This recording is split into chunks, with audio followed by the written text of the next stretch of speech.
we go.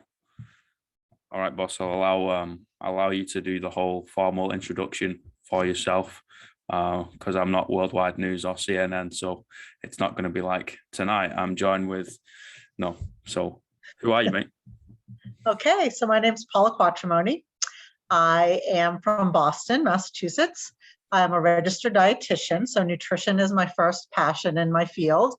I'm also an epidemiologist. I did my doctoral work in epidemiology, and that's what led me to my faculty career. So I'm on the faculty at Boston University, and I teach and I do research. I'm actually a department chair, so I do a lot of administrative work with our faculty and developing young faculty, which is an exciting part of the job. But my heart is in the classroom with the students, and my heart really is in sports nutrition and eating disorders, which is how you and I connected on the topic of eating disorders. And I've had the privilege of working with a lot of student athletes at Boston University over the last 20 years or so, doing sports nutrition. And that is a place where eating disorders tend to live and breed. And so it's been a real incredible part of my career to do that life-changing work, guiding, college-age students who sometimes really need that support net around them and someone in their corner helping them to navigate life and navigate Division I sports and what a pressure cooker that is. And so that's been a really phenomenal part of my career that I've enjoyed, not only doing the clinical work, but being a researcher and being an educator, really wanting to take that work out there, whether it's training dietitians to understand their role in prevention or in treatment, or raising awareness for athletes and parents and coaches, or how do we train other health professionals like doctors and athletic trainers who work with our athletes and strength coaches. So that's just one of the places where you and I had an opportunity to connect just a week ago over a colleague that we have in common. Wow. So how did you get started on this whole journey in eating disorders? Because it's still relatively new, right? Like, we kind of knew some people might be struggling with it, but it's one of those, like, it's like the weird cousin in the room, right? Like, everybody knows they're there, but no one wants to go talk to them. It's like, maybe not. Like, it's still super fresh. So how did you end up getting into the scene? Yeah, that's a great question. It kind of came about by accident. It started for me when my daughter was probably in 4th grade, maybe, and she decided she wanted to be a hockey player. And I kept saying, girls don't play hockey, because back then they really didn't.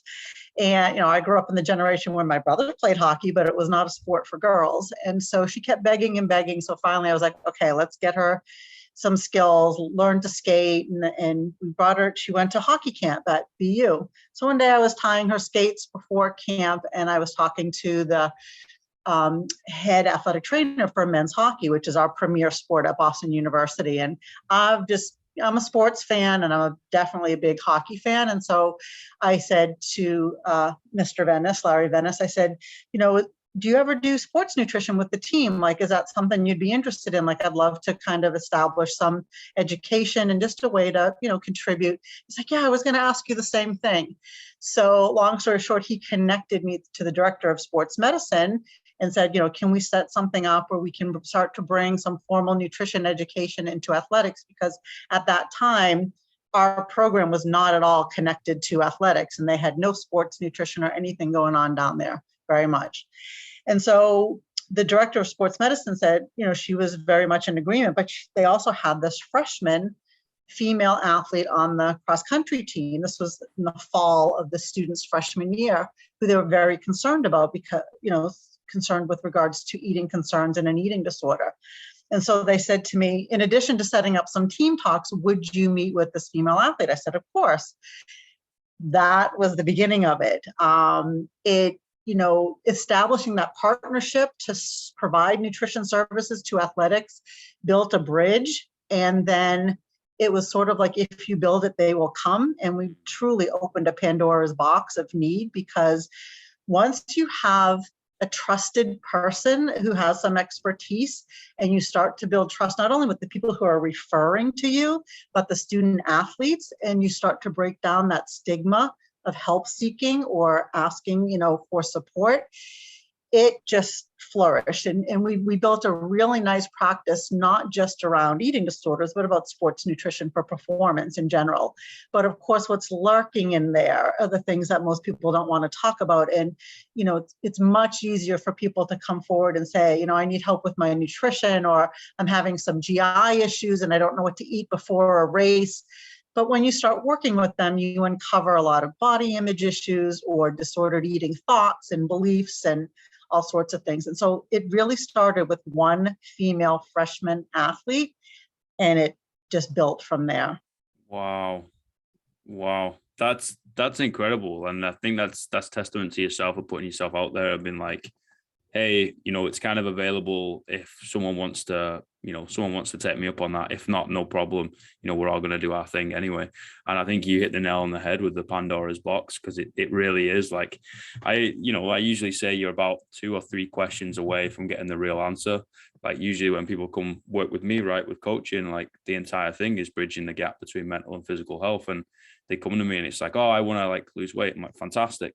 That's what you want to do. I want to get a bigger whatever, or perform in this. I'm like, great, fantastic. And then I ask 2 more questions, and the next thing you're in the real nitty gritty things. And I can only empathize that's going to be the same in the ED side, because you're just like, okay, cool, we want to prioritize your performance in your sport. Great, okay, fantastic. And you get to learn the individual. You're like, oh, you shouldn't be thinking that, or 800 calories a day is not going to make you go D1. Exactly. Good luck with that. You're going to end up breaking. And it's all about building the relationship to get them to want to come back, just get them to come back in return, because you're not going to build that honest relationship in the first conversation. And so, how you build that trust, and for them to realize, oh, I could learn something from this person, that they could be my ally. Even if their goal is entirely different from mine, you got to meet them where they're at when they walk through your door. Yeah. Here's a personal question, because I'm really interested. How do you personally build that trust? By listening. The listening skills are key. And, in our field, there's something called motivational interviewing, which really teaches us skills to be curious, how you phrase your questions, how you just, making sure that you're bringing a very neutral tone that's not judgmental in any way, that you're just allowing people the space to tell their story. I think for me too, starting this work with the athletes, I'm old enough to be their mom. So I think there is that sort of mother figure part of me that, and also when it comes to food, people being comfortable talking with me about food, even if it's highly controlled food, because they're doing it because they believe it's the key to their success. And so if I can find a way to get them to really open up and tell me exactly what they're doing and what they're thinking in a non-threatening way. And so I think, particularly for college age students who are living far away from home, some international, some from California that came to Boston, they didn't have their mom close by, or, a trusted person. All they had was their coach, who they respected but weren't going to share this information with, their teammates, who sometimes are role modeling even more dysfunctional behaviors, and they think, well, if they're doing that, maybe I should be. So they have no reality check of a safe person that they can bounce this off of. And I think I became that for a lot of these student athletes, just by being myself, by keeping a box of tissues in my office, because when they want to tell me things and they need to cry, they can do that in my space. And I think that goes a really long way in terms of keeping them wanting to come back and keep the conversation going. It's interesting to me because we don't do eating disorder work in a silo. It's very multidisciplinary. So I'm only one piece of the equation on nutrition, and my colleagues are the therapists. I found that a lot of the college-age student athletes were very willing to walk through my door and talk about food. They were not willing to walk through the therapist's door. That was way more intimidating, way more scary to them.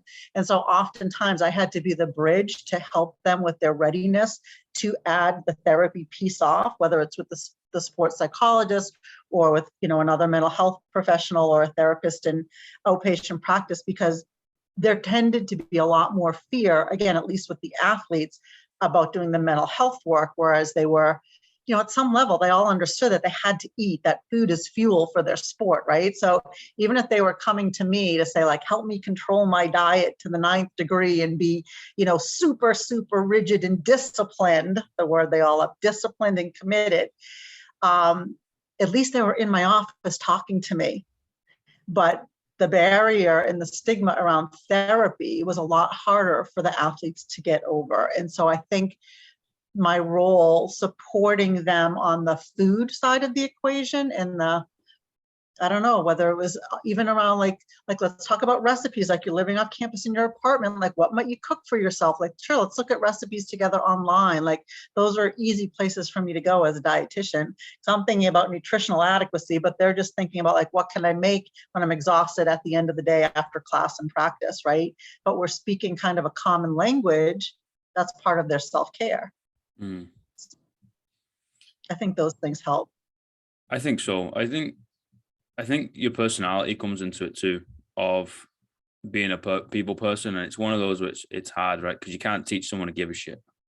Right? Mm-hmm. Like if you get like 80%, that's kind of who you are. If you're a little bit intimidating and you're unwilling to change how you portray yourself, like that's kind of who you are. You limit the people that you can help, and I think you've done a really good job, because clearly you have. Like people walk through your door on a regular basis and be like, Paula, I need your help.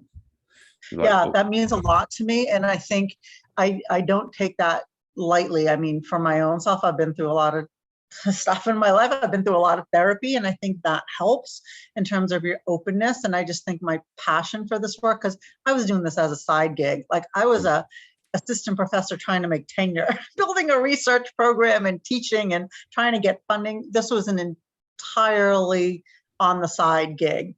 But it was because my heart was there and I really wanted to help, because I saw the gap that these student athletes were going to fall through without services on our campus that were convenient, and they could just walk into my office right in between classes, as opposed to making an appointment and had to jump on public transportation to get across town. Like it had to be accessible and convenient. And one of the greatest things was, once we built this referral network and whatnot, before long, the student athletes started bringing their teammates to me. And that's like the biggest compliment you can get, when someone says, look, I'm working with Paula and she's been really helpful. I think she can help you too. And then that teammate comes along. That's like that was just so validating that we're onto something here. And once you create a safe space and an identified person that people buy into their expertise and know that when they see their teammate making progress, or they're telling you on their own how valuable it is to shift their mindset and help them, take better care of themselves as a student athlete, that's the best marketing and advertising you can get, is the word of mouth, right? It's also the best compliment for you as well, right? Yeah. Like they've confided in someone else, that they're working with someone, and they value the support and the guidance that you've given them. I think it works so much because the authenticity, right? It ends up shining through, and you're like, okay, you can feel it. It's all the intangible things in life, in my opinion, right? It's the things that you feel. You walk into a room, whether you should be in that room or not. Yeah. Right? Everybody knows the environment that they shouldn't be in. Why? Not because of the individuals in there, but because of the shady feeling you get. And you get it on the other side too. You walk in, you're like, wow, this kind of like feels like home. Like everyone's been on holiday or gone somewhere. You're like, this kind of gives me a essence of home. Like, I don't understand. I've never been here before, right? It's the vibe. It's what you create. And I think community and culture on like a micro scale is an organic thing. You need to nurture it. You need to pay it attention day in, day out, and keep it in that positive way, because if you leave it, it will decay, and then it will end up being that toxic, where it's super intimidating, super aggressive. And that's what I find when lads are in positions where they're quote unquote leaders, because they'll leave it, right? And they'll be like, oh, my experience or like my reputation is my fucking culture. And you're like, but that can get misstrued, and that can end up changing from ear to ear. And you've got to be able to show it. You've got to nurture it. And I think, again, it's testament to yourself because you've done that, and people will continuously walk through your door and be like, hey, I'm in a vulnerable situation, and can you help me? Yeah. And I think understanding sport is key, because Yeah. that's a problem where, not all, people in the sport environment understand eating disorders, and not all people in the treatment world understand sport. And so, you can easily wind up in the office of a therapist or a dietitian who doesn't understand the pressures of a student athlete, and so if a therapist says, well, you just have to, decrease your mileage or stop training, so, or you need to tell your coach, and it's like, it doesn't work like that. And so, having been an athlete myself, and, just being a mother of athletes, and just knowing the pressure of what these kids are up against, and understanding, the injuries, and like what happens when somebody else takes your position because you're sidelined, and how that cranks up your anxiety and your depression. Guess what? That's going to make your eating disorder worse and more, high charged. And so that's one of the things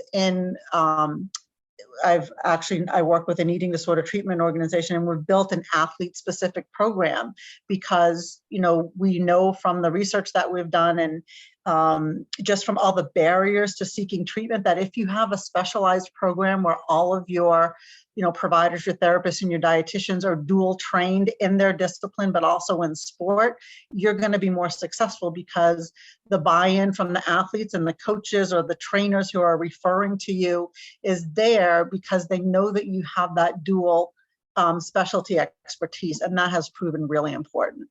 Yeah, totally. It's so important that you understand sport and the mindset of an athlete. Like, they legitimately will lay down their life on the court, on the ring, like on the field, like legitimately close their eyes and that's it, them no more, for a frigging game, adult PE at the end of the day. And like, not a lot of people will understand that when it's like, oh, I want you to take, 2 weeks off, and then I want you to kind of do this. I was like, oh, when's the next time we're going to be playing? Oh, like, I don't know, maybe take out a season. You're like, that ain't gonna work, man. And I think, especially like relating it over to you guys over in the States, like the pressure is so high in like college level sport, like there's money on the line, you're looking after your family, like that you've only got a certain amount of years to get it in. Yeah, of course, like everybody's gonna be banged up. Like, I can relate to that. Like, I'll play with concussions, I'll play with stuff that you're just like, no, like this shouldn't happen, man. And bump that down, because to get to the collegiate level and to get a D1 position in a scholarship, now you're talking about the pressure at high school. And then you're talking about the pressure in club sports, where these kids are specializing in one sport and playing it all year round in club, and still trying to play high school sports because, they love it. It's their passion, but they also see it, or their parents see it, as the pathway to earn their education and to, get that D1 scholarship and career opportunity for then whatever, pros, Olympics, whatever. Yeah. So that's the thing, is it starts so young, depending on the dynamics in the family, or how the internal dynamics of the child, or where they're being coached, like what club they belong to. And it starts so young. And that's what scares me. Some athletes might come to college and they've had an eating disorder in middle school or high school. Others develop it in college, or, post-collegiate when their career ends. So it can happen at any time point. And, the earlier onset and, the vulnerability of the adolescent in high school who's still trying to form their peak bone mass and grow their adult height and like form their muscle, like, the nutritional deprivation in those years, let alone the mental health burden, or, the risk of suicide. And it's frightening to me as a parent, which is why when I'm trying to talk with other parents or coaches or even athletes, and certainly with my dietitian, future dietitians who are the students in my class, I'm like, I need you to understand the life-threatening seriousness of this. Like, eating disorders are not a choice. Eating disorders are not things somebody's going to outgrow. Most people don't recover without a lot of professional intervention. Like, these are not to be taken lightly. Like you said, there's so much sort of like they live in the shadows and people whisper about them, but we're not talking about them like this in an open forum. And as a result, they're so misunderstood. And people don't understand that they are truly life-threatening conditions, you know, and the medical seriousness, you know, it's so interesting. I've been doing some talks with the private school, with their counseling staff, with their coaches, and with all of their students. And I have a talk coming up this week with the parents of their students. And in the student sessions, one of the questions that frequently gets asked is, so if I, you know, screen positive for disordered eating, or if I have an eating disorder, do you need to tell my parents? And, you know, when I sit and process that question, it's like, substitute any other life-threatening condition. Like, if I were in a tragic car accident and was in a coma, do you need to tell my parents? If I was on a school hiking trip and fell off a cliff and broke my leg, do you need to tell my parents? If I was playing soccer and had an ACL tear, do you need to? Yes, yes, yes, and yes. So why do we think about eating disorders as different? Like, you can deal with it as a middle schooler or a high schooler and your parents don't need to know? That's not. But yet this question keeps coming up because, you know, again, just the belief system that it's not that big a deal, or you can just work through it, or it's just a phase I'm going through, or the shame or stigma of I don't want my parents to know. But, you know, with any other condition or diagnosis, of course, for an adolescent, their parents need to be informed. So it's so surprising to me that that question keeps coming up, but it also just shows you the fear and the level of protectionism of keeping the deep, dark secret and not letting people know. And some of that has to do with the stigma and the stereotypes and the shame that goes along with eating disorders and mental health in general. I think this might rustle some feathers, but I think especially EDs, it starts actually from the home, i.e., you know, this is who we are, we eat this, finish your plate, you know, you can go one way and go obese, or you can go the other way, like, oh, you're looking a little bit chubby around the edges, or like it's those little comments you get as a kid that a lot of kids get in their own home, right, from parents. They might just drop it, and I don't think it's the parents' fault in essence, because they're just projecting onto a child what they think about themselves, the barriers that they place on themselves. So it's such a bigger issue. It's not just like a kid is like, oh yeah, okay, I want to play D1 ball when I grow older. I'm going to try and do everything now when I'm 12. It's like, no. Now it's the adults' influence on the kid, and the adults got influenced by their adults. And it's like, whoa, this really is, like you said at the beginning, a friggin' Pandora's box. Yeah.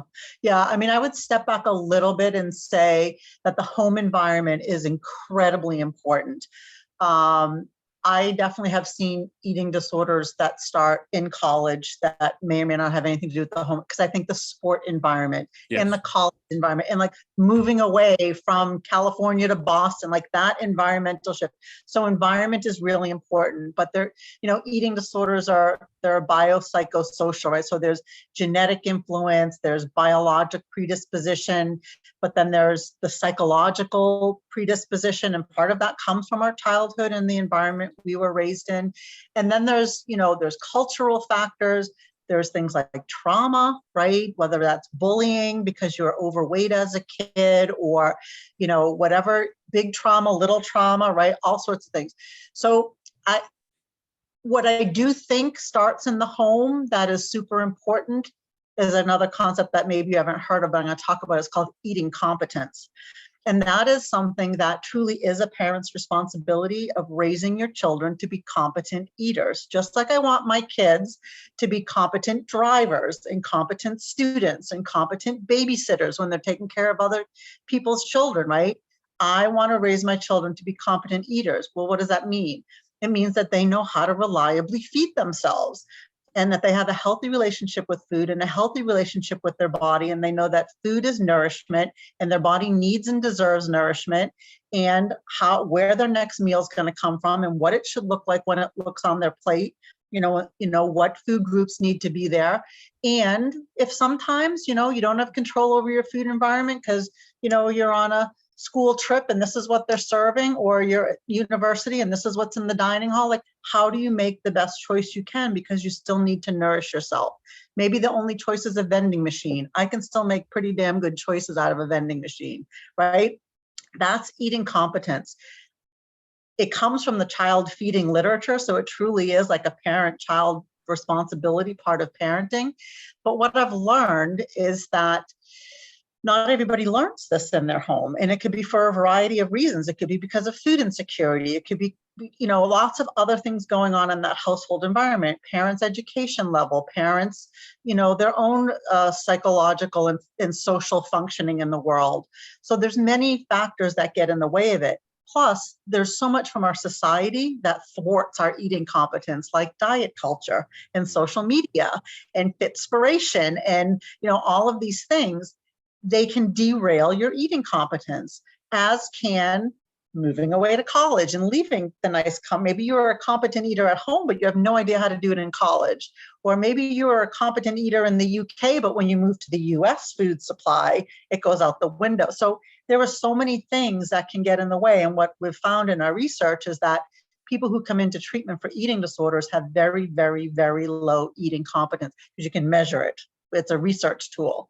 And what we're finding is that when they come into treatment, and because of our interventions, their eating competence rises, because we're basically teaching them how to become competent eaters. So I do think that that is something that we can and should be educating parents and helping build skills for that.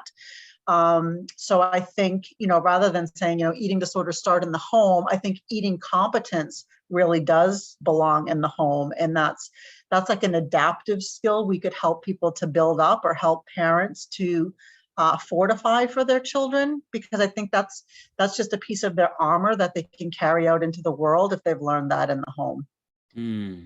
That's a really important point, eating competence. And it's something that we all should have. We should know what the food we are consuming is going to be doing, right? Nourishment. Okay, there's some things that we purely for pleasure, right? We enjoy doing that, but we should also know that is not 100% of the time, right? And especially but pleasure is part of eating competence, and enjoying your food and feeling good about enjoying your food, and not beating yourself up or calling it a cheat day, or all these things that diet culture, that's how diet culture gets in the way. It convinces you that you have no business eating that food, or enjoying that ice cream, or wanting that brownie, that you should feel guilty about it, right? Those are the things that undermine eating competence, when we're, second guessing our own food choices, because maybe, we're celebrating, or maybe we just want some chocolate after lunch, and that's what we're going to have, and be okay with it and move on, and not beat ourselves up for it, or take it out on our bodies at the gym on the treadmill, because we didn't deserve those calories that were in that chocolate bar, right? Unfortunately, like, we've fallen victim to extremities selling. Extreme things sell, and you get the rise of like bodybuilding and all that, and people dieting for a photo shoot, and you're like, fantastic, that is the best you're ever going to look. Great, do that for, if you're making money out of it, do that. But we also need to publicize that you're going to look like that for the next 2 hours. You're going to look like that for half a day, maybe a day at a push, right? But we see that, and especially it's kind of just coincided with the rise of the internet and social media and all that type of stuff. Then it just got plastered everywhere. Now people are chasing that look for themselves. So then we're getting into the comparison game too, which is a very dangerous spiral to sit at the top of that slide, because it's like you're at the top of the slide wearing socks. It's like if you get any momentum going forward, you're at the bottom before you know it. So I think honestly, I put the blame on my industry, on the fitness industry. I'm like, we have caused it, and also are the forefront for fixing it. Was less responsibility, and kind of just, this is the way it is, and sell a quick book, right? And now it's like, oh, okay, now we need to stop pulling the wool over people's eyes. Now we actually need to tell them the truth, because of the likes of your industries coming into it, i.e. academia, is like, in fact, that's actually bullshit. You can't tell people that anymore, because we have actual evidence to prove that you're full of shit.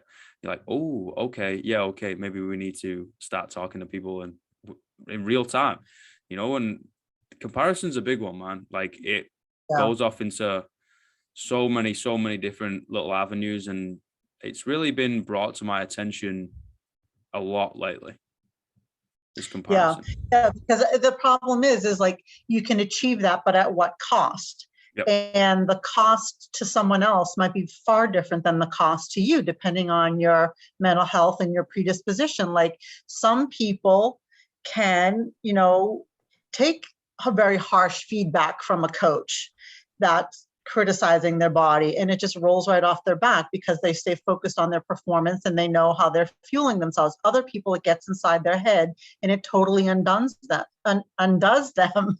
And so, same thing, like you can see these images of whether it's professional athletes, Olympians, movie stars, whatever, and you think you should be able to have like that aspirational value. And it's like, again, at what cost? They have teams of people surrounding them in terms of personal chefs, and their images are airbrushed. And so you're not even seeing truth, let alone anything that relates to, and, I see these high school athletes who are emulating professional athletes. And I'm like, but you're 16. Like, you're never going to look like Rob Gronkowski or whoever your idol is. Like, when you think about the personal chefs and the hours of training, like you're not working with the same resources, let alone mental health predisposition or whatnot. So it's that part that, comparing yourself, especially to people that are way out of your reach, but even comparing yourself to your near peers, like, that saying, like, until you walk a mile in someone else's shoes, you don't know how miserable they are trying to achieve that appearance. Or, they look from the outside like they've got it all going on. Like, I mean, look at Mary Kane, the track runner with the Nike Oregon part. Like 1 minute she was doing great and winning races and, the youngest athlete to sign on and all these accolades. And the next minute she's crashing and burning, and we hear about athlete abuse and an eating disorder. So it's like so much of it stays hidden and under wraps for so long. I mean, how many Olympians and professional athletes are coming forward now talking about athlete abuse and eating disorders and body shaming? A lot. But when they were achieving Olympic gold or trying to we weren't hearing any of that. People suffer in silence for a really, really, really long time. And it might look like it's going well for them and they've got, the world by its tail, but you don't really know. And so the danger of comparisons runs really, really deep. 100%. I couldn't agree more. Like I've been in a position where I've been super shredded before. This was maybe 17, maybe. I'm not really too sure. We got a term back home, we call it dick skin. Basically it means you can like pinch yourself, you pull it off, and it's like paper. Honestly, you feel like garbage. You need a nap by 12 p.m. like religiously because you've got no energy. You've been awake for maybe 6 hours, maybe less than. And you're like, no, that's it. I'm done. I need to go sleep for an hour or two. Like you're so weak, you're miserable, you're groggy, you're super like agitative. Like I can't hold a conversation. I'll get like mind blanks. You're just completely malnourished. It's like running your car with a drop of petrol in it all the time. And like no oil in it. You'd be like, it's not going to run efficiently. It's kind of going to get by until it just blows up. And then you've got a whole heap of problems, but it feels awful. And that's why I think your field is so important, because if we stop that, we also stop it bleeding off into more mental health issues. Right, because if you stay there for a period of time, like you're only ever going to get more problems. You're not going to fix things being like super malnourished and dealing with that. Like it's not going to happen. Yep. That's the word. It's malnutrition. That's exactly what you're describing. And that's what people don't understand, is that the malnutrition worsens your psychological well-being. It makes you more rigid in your thoughts. It makes you more compulsive. It drives up your anxiety and your depression. And so it worsens mental health. And then the worse your mental health gets, it feeds your eating disorder. And so that's the vicious cycle that you get trapped in.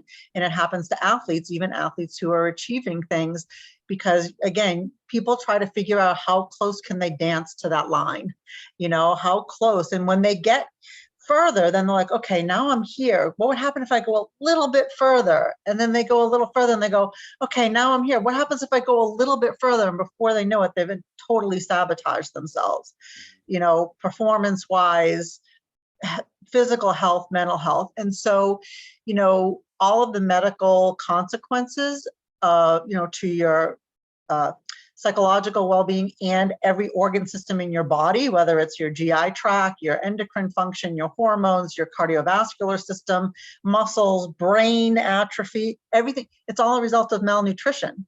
And so nutrition is the solution, right? And that's the part that is not readily understood, is that the malnutrition that ensues and is at the really core of eating disorders, there's no way to work around that other than to restore nutritional status. And, people's brains and their ability even to do the therapy and the recovery work needs a certain amount of nutrition to even be able to do that. And so that's why, like in treatment, we have different levels of care based on the acuity of the person in terms of, what are they going to be ready for to be able to manage on their own as an outpatient versus they need to be in 24-hour care.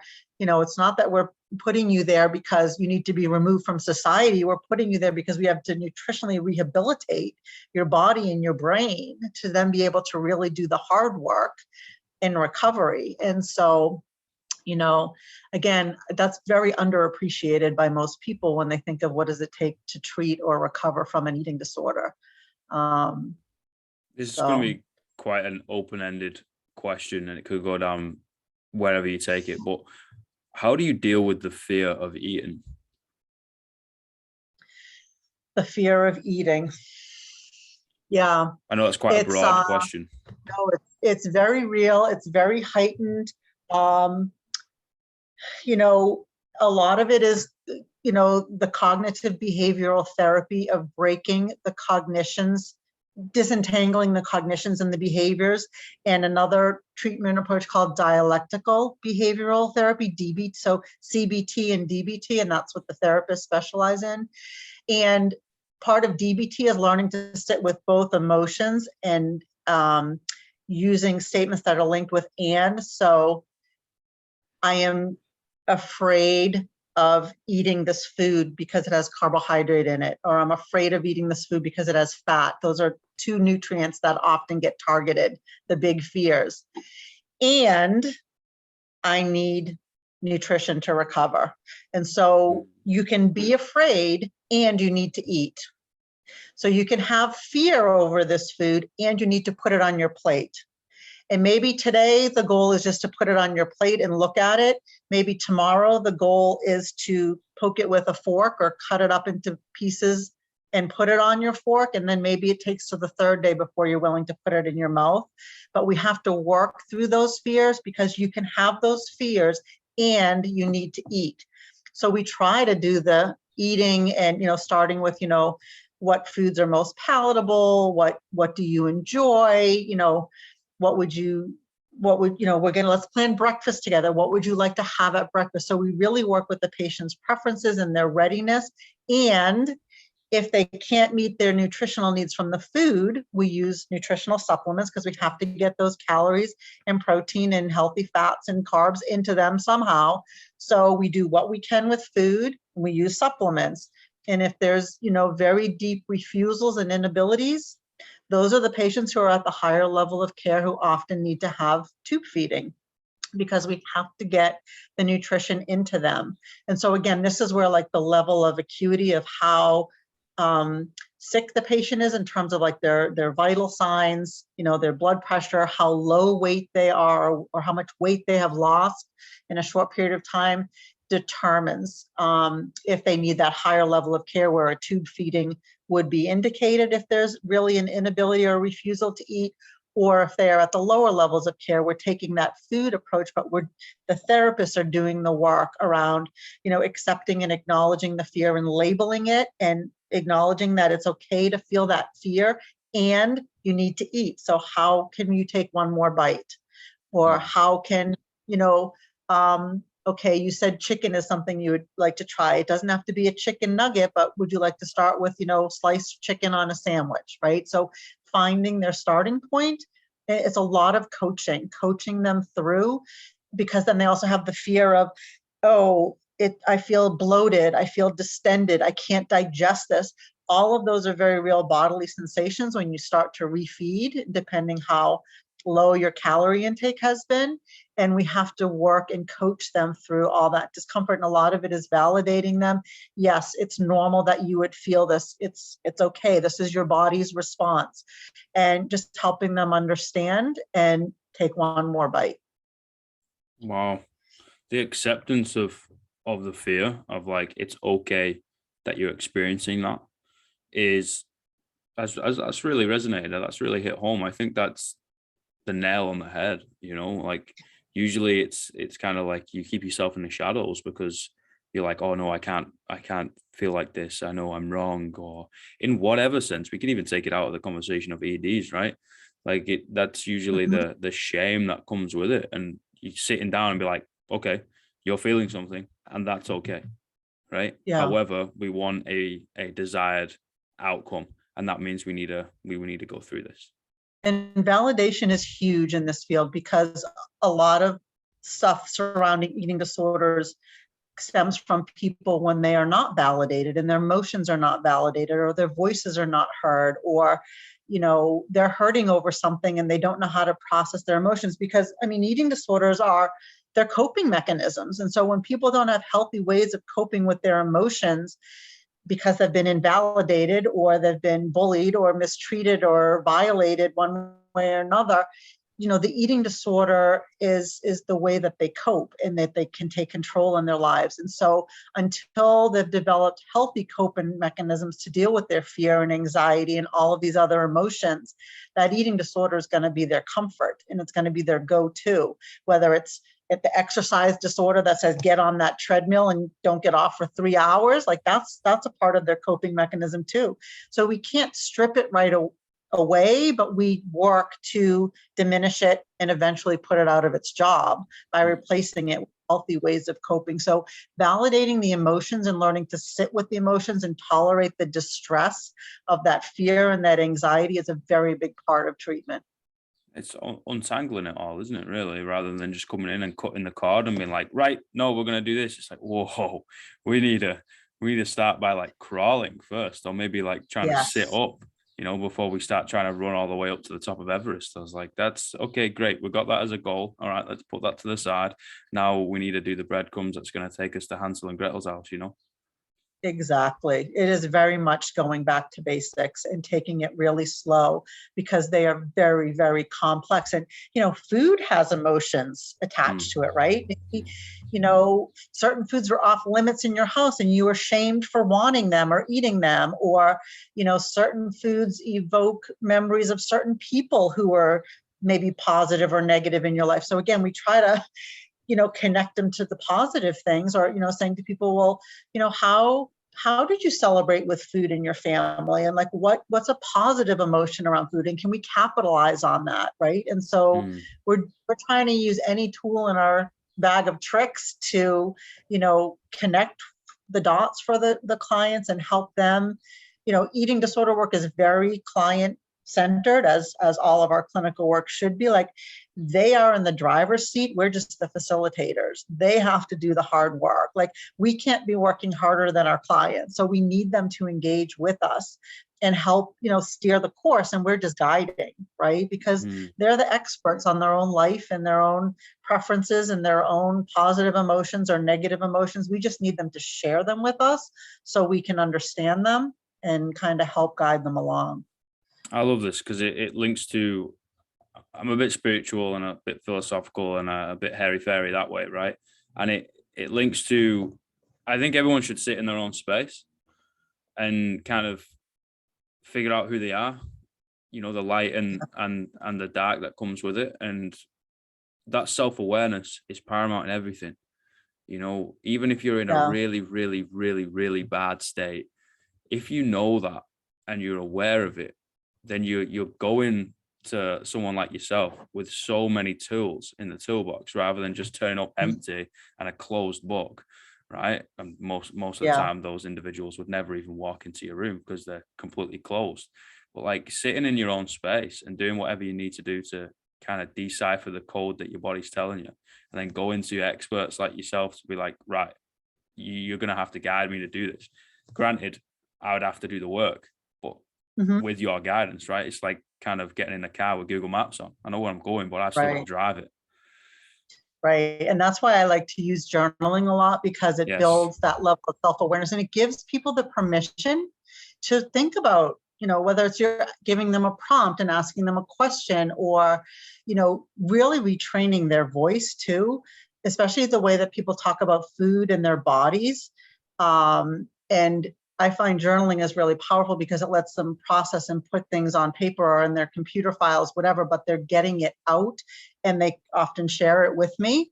And it just builds their awareness, because like, how often do we give ourselves permission to really know our thoughts, or to say, this is why I can't ever eat pizza, because this was said to me at, my friend's pizza party when I was in 8th grade at a sleepover, or, my friend's dad, or like fill in the blank, but like this traumatic experience over this one food that's now, being played out in someone's adult life, and just sort of processing that and being able to move on from it in a way that gives yourself permission to reintroduce this food into your life and strip it of the power that it's held over you for the last decade is really amazing. But, just giving yourself the space to become aware of like, well, where did my aversion or my fear of this food come from? And why does it hold so much power and emotion? Like, there's nothing magical about food.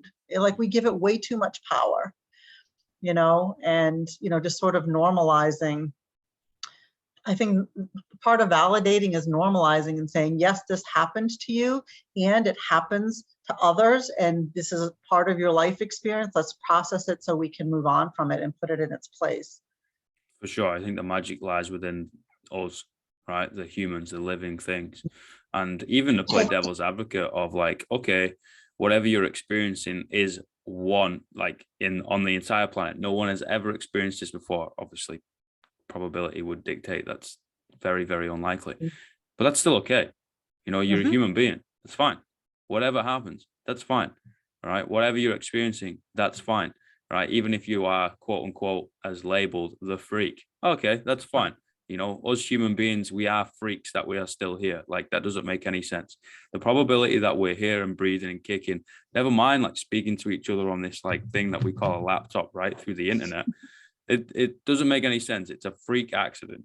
So, okay, that's fine. We know that. So then how can we then work with it, right? Rather than allowing it to work against us. Everything goes back to that self-awareness. Everything goes back to, okay, I know what cards I have in my hand. Now let's play the game, right? I can't play poker blind all the time. I need to know what cards I got in my hand. Pick it up, have a look, have a little cry about it for a minute. Obviously not to the table. You'd be a very bad poker player. And be like, right, okay, I got a 2-7 offsuit. What do I do now? I guess I'm going to have to start bluffing. Good analogy. Yep. I like that a lot. It's very I like cards. true. I like cards. That's one of my limitations. I've got to be careful with gambling. I got a pretty, I don't want to say it. Do I have an addictive personality? I would probably a little bit. I work with passion. I work by feeling. Like, how do I feel? I try not to think too much because I get quite down a lot. But I could definitely go down the route of like gambling all the time, drinking all the time. So I know that that's a limitation of mine, and I've got that motherfucker in a box. Cool. Yeah. So it doesn't own me, right? And it goes back to that shame. It goes back to that shame. If I was ashamed of it, would I say it on this conversation, which, many, many people will be the flies on the walls listening to it? I wouldn't. And acknowledging who you are and not being scared of it. That's what I appreciate so much when people write books or, your book of poems and, or do these podcasts, because people are just wearing it on their sleeve. And the work that David has done, I know you're going to speak with David Proctor, but he's put his face and his name behind his experience. And I have so much respect for that, because it's like, look, at this stuff happens to all of us, and we all have our things. Like, I've been divorced twice. Like, I don't love to say that out loud, but I have been. It's a part of my life. It's a part of who I am. And so, everybody has something. But the more we can share and talk about it, the more we realize that we're not alone. And even if our experiences are unique, like, so what? Like, shit happens. And so, it's all about process it and move past it and pick yourself up, and where you take your life, and the people that you connect with. And because it doesn't do anybody any good to keep it silent and suffer in silence. And that's why, for me, like, even doing this work as a professional, the reason that people like Jason Wood found me online is because I published the work that I was doing on eating disorders in athletes. And by publishing it, I'm putting it out there because I need other professionals to learn from this and to expand their practice and to bring nutrition services to their university and build what we built at BU. Like, I want to shout this from the mountaintops, because I want everybody to be as concerned about this as I am, and to be hiring dietitians in athletics. And, I'm an agent of change. And unless I'm doing that, change is not going to happen. And the same thing by, David telling his story, and Jason telling his story, and Rachel Stiles' story of running in silence, right? Break the silence. Like, we've got to show our vulnerabilities so that other people can be inspired by us, but also empowered. And this is the only way we're going to bring it out of the shadows. And I get so inspired when I read people's lived experiences, and it takes an incredible amount of vulnerability to share that and to put your name and your face behind it. And, it's just been so heroic, the people who have been able to do that. I just have such tremendous respect, and I think we need more of it. And, that's one of the most frustrating things as a clinician, when you're trying to help a patient and you can tell that they're being really guarded and they're not sharing information. Like, people who have binge eating disorder, they don't want to tell you what they ate. And not that I need to really know, but I need to have some sense. Like, I need you to trust me enough to share with me, so I can really, because literally I've had people who tell me things like, well, at 10 o'clock last night, I ate 10 cherry tomatoes. And they are so ashamed of that. And they actually consider that a binge. And I can validate for you, that is not binge eating 10 cherry tomatoes at 10 o'clock at night. But they perceive it as if, with the equal shame as if they had just eaten, 3 cartons of ice cream and 5 orders of takeout from McDonald's, and, on and on. Because it broke a rule. And this individual's rule was that they were not allowed to eat after 8 p.m. at night. So the fact that she had 10 cherry tomatoes, that was whatever. But because it was at 10 o'clock at night, she considered it an out of control binge eating episode.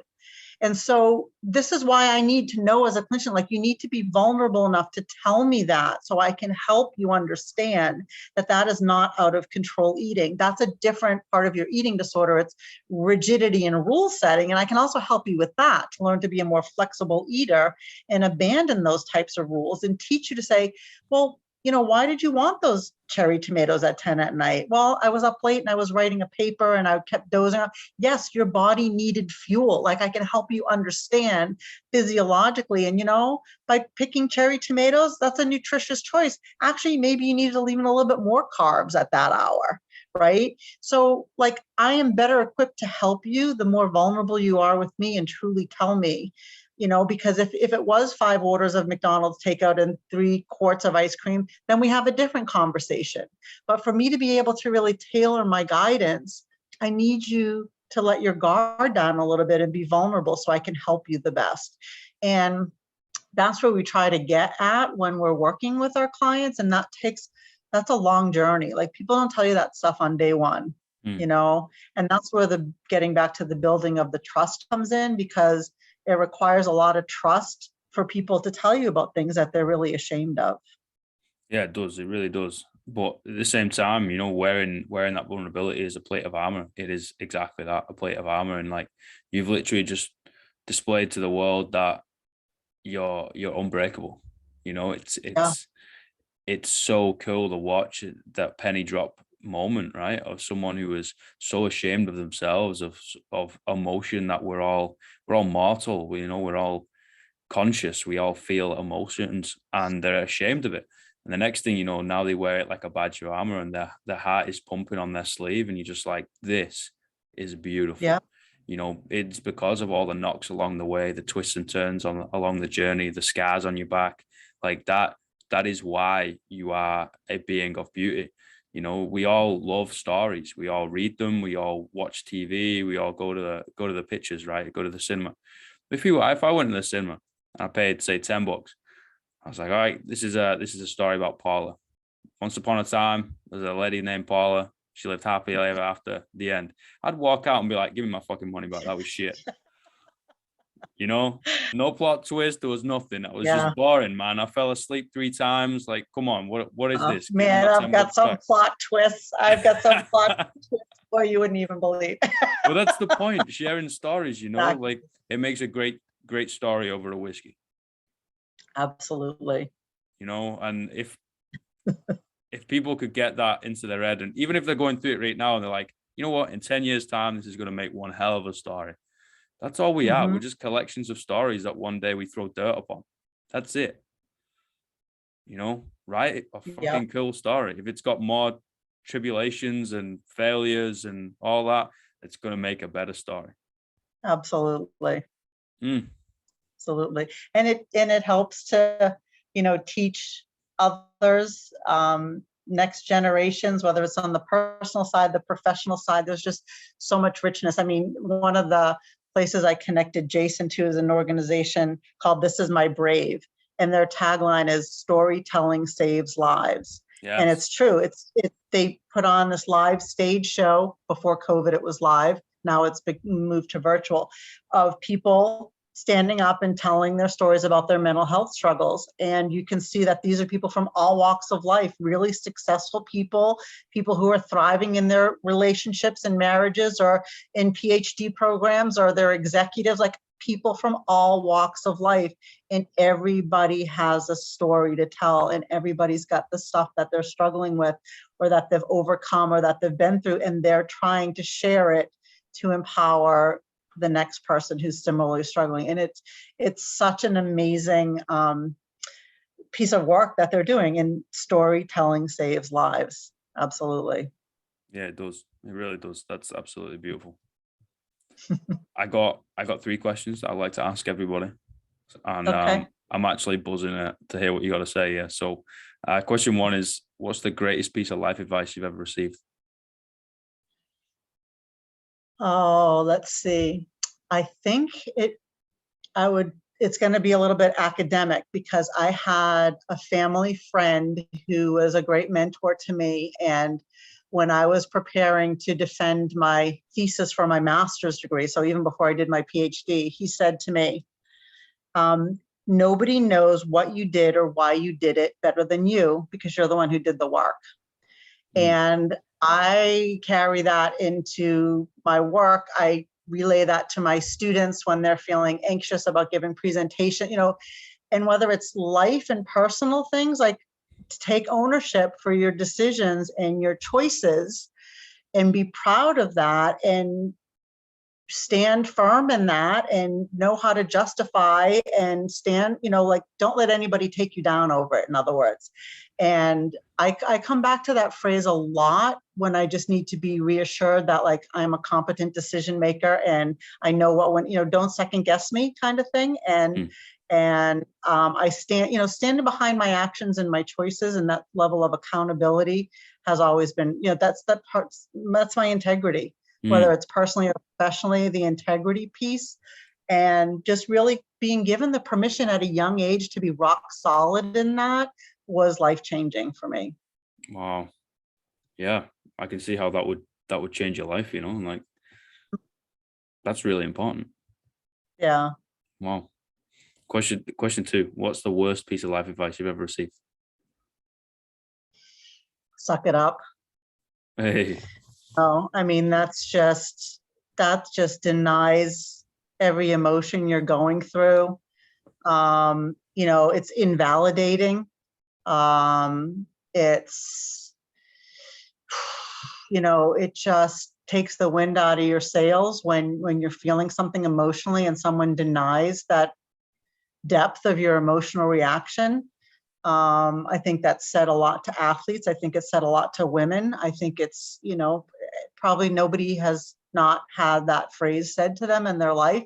And it's really, really damaging. And it doesn't show empathy, and it doesn't show a way forward in a way that's productive for your mental health, or maybe even your physical. Like when you think about people who are in bad relationships and need to leave and need to be empowered to leave and need to be empowered to seek help to figure out how to leave, telling someone to suck it up is one of the most dangerous and damaging things I think you can do. Agreed. It's very invalidating. Agreed. Invalidation is really damaging. Mm-hmm. Really damaging. It keeps people very, very stuck, and being stuck is not a good place to be in life. For sure. And it keeps the stigma as well. Like, what, am I not allowed to feel this? Okay, cool.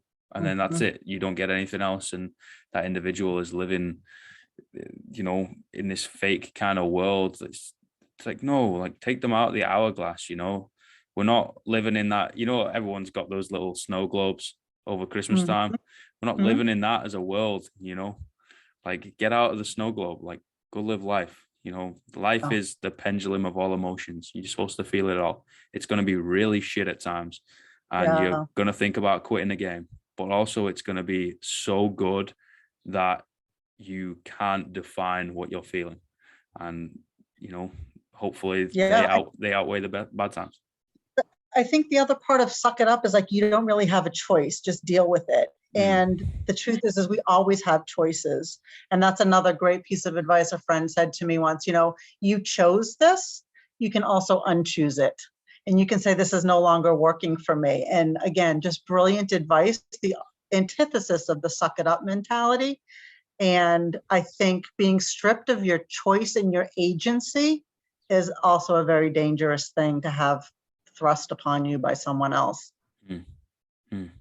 Agreed. What's 3 words you would tell your younger self?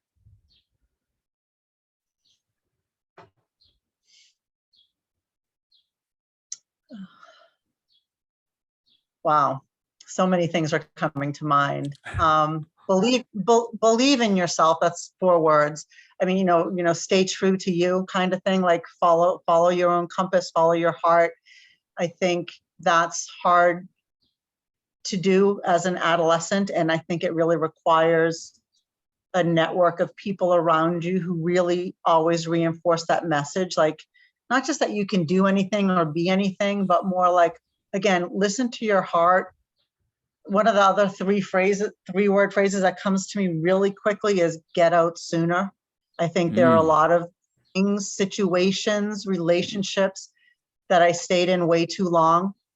And so again, believing in yourself, trusting your gut, knowing when you can unchoose something and to get out sooner and not stay in an environment or a relationship or a situation that has outlived being in your best interest. I think that's a pretty powerful one also, because we don't always know that, especially as a young person, when we can change our environment, or, as far as relationships, we're raised, maybe particularly as females, I don't know, it's my only life experience, but we're raised to worry about everybody else's feelings and emotions. And so if you're going to break up with someone or leave a relationship, you better have a good enough reason, because, you don't want to hurt them. But what about how much you're hurting being in that relationship, right? So those are things that young girls really need, and guys too. But, it's interesting because I'm seeing my own son go through this, and he at 20 ended a relationship and said, I want to get into some therapy to figure some things out. And I can't tell you how my heart exploded with joy for him, because he's 10 years ahead of me. I was closer to 30 when I was figuring that out, and he's figuring it out at 20 and asking for professional help. And I was, he's figured out that when he needs to step out of a relationship and do some work on himself and do things for his own reasons, And the fact that he's empowered to do that at 20, again, I think speaks to the environment in which he was raised that I wasn't necessarily. And so I think we can always hope better and do better by the next generation. And that's why I think these messages are so important. Mate, thank you so much. Like you genuinely are doing some incredible work, and even just having conversations with people who walk through your door, or just a northern blonde dude on the other end of a screen is helping some people, you know. So I just want to say thank you from the bottom of my heart, mate. Thank you. Thank you for having me. It's been wonderful having this conversation with you, and I'm so happy we're connected now. Thank you. Thank you for all that you're doing. I bought a copy of your book for my son, and I'm very excited to share it. Thank you. I appreciate that a lot. Like, yeah, that was there's been a long road for that to come out of, that's for sure. And yeah, it means a lot if someone can take anything from it. I'm looking forward to your second book already. Oh, thank you. Me too. It's been in the back of my head for a long time. You know, I'm like, geez, I just want to get this thing done. It's finished, but I've just got to wait for the cover. You know, I'm not an artist. I don't do the cover, so that's still in the works. Very nice. Thank you very much. And Boston is a place I've always wanted to visit. The States is a place I've always wanted to visit. But hit me up when you come. David's coming in February, and I'm going to get to see him race at Boston University, his old stomping ground. So he and I will be having dinner together and reminiscing and catching up pretty soon. So if your travels ever bring you here, you know you've got a friend. So thank you so much. I will take the Nomadic podcast, truly nomadic, that's for sure. And I'll dot around. Excellent. All right, mate. Thank you very much. Have a great day. Thank you, Alex. You too. Speak soon. Okay.